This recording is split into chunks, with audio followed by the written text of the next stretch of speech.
Hello na, kumusta ka na dyan? Alam mo ba, miss na miss ka na namin? Pero kung loloobin ng Diyos na magstay ka pa dyan, syempre mas ikatutuwa pa rin namin. Di ba nga nasabi sa'yo ni Daddy, yung maging housemate ka lang, winner ka na? Bonus na lang kung maging big winner ka pa. Enjoy your life. Make memories and have fun. Hindi namin kailangan ng marangyang buhay. Kontento kami kung ano man ang meron tayo ngayon. Ang importante, masaya ka sa mga bagay na gusto mong gawin.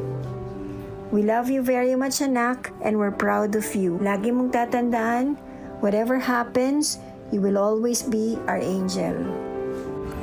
Ako, na.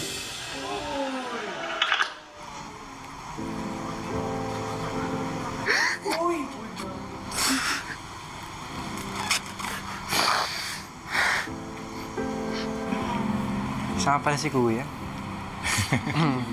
Nagkaroon ho talaga ng parang turning points yung relasyon ho namin ng kapatid ko kasi nagkaroon ho ako ng takot sa mga tantrums niya dahil hindi ko naman ho naiintindihan pa nung mga panahon na yon. Pero sa tulong ho ng pagpapaliwanag ng mga magulang ko, kuya, ngayon parang isa na talaga siya sa inspirasyon ko.